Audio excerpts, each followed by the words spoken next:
My name is Bernie Taylor, and my research explores a deep root to mankind's creative capacity through the study of Upper Paleolithic cave art. Dog-like skulls have been found in Belgium and Altai mountain caves. They are determined to be domestic dogs by the crowding of their teeth, shortened snouts, and wide jaws. Dog paw prints have been identified along those of a child in the French cave of Chauvet. They were dated by the soot debris from a torch the child was carrying. Along with canid DNA evidence, all dating to at least 26,000 years ago, what we now call domestic dogs existed distinctly from gray wolves during the Upper Paleolithic, and they inhabited regions where humans were present. This age overlaps with and is succeeded by many Upper Paleolithic cave art sites, where there's an abundance of depicted animals such as horses, bison, ibex, and red deer. But where are the domestic dogs? How would we distinguish domesticated dogs from wild canids if we found images of them? One such distinguishing factor of wild canids versus domestic dogs might be their ears. In my literature review, I find no wild canids with ears down. It would be reasonable to suggest that if the canid has downward ears, we're looking at a domestic dog. We're going to look at two Upper Paleolithic European cave panels, both from about 35,000 years ago.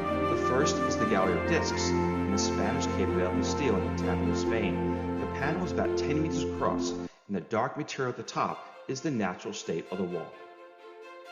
If we were to see this apparent canid without definitive ears, would we think this is a wild or domestic canid? Although the snout is also long like a wolf, I call this an unknown canid. What about this canid with its tail flopped forwards and fox-like muzzle?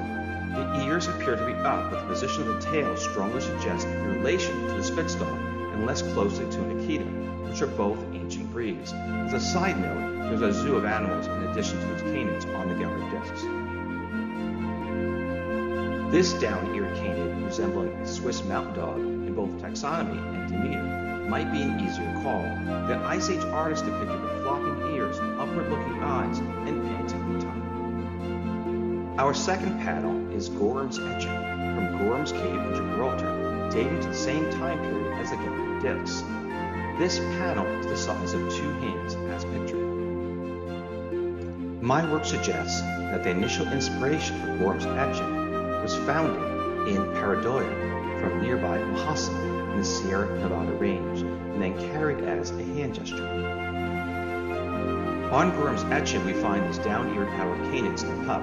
The closest modern breed appears to be the Georgian Shepherd dog that is native to the Balearica Islands off of Spain.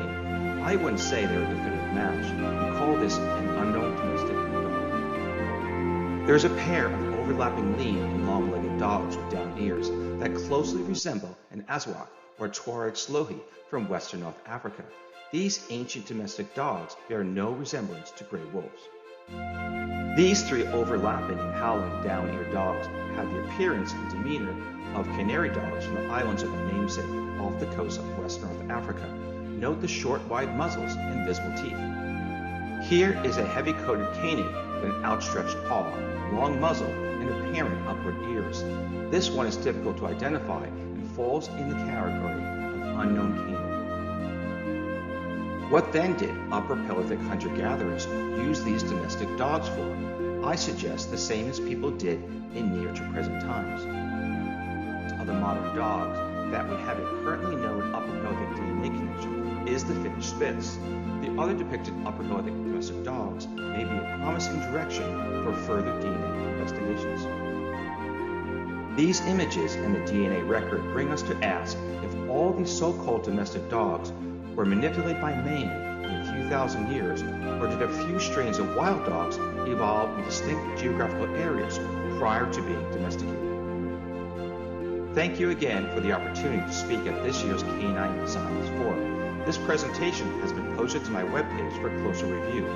I'm always open to cooperate on projects and virtually present my work to community and academic audiences.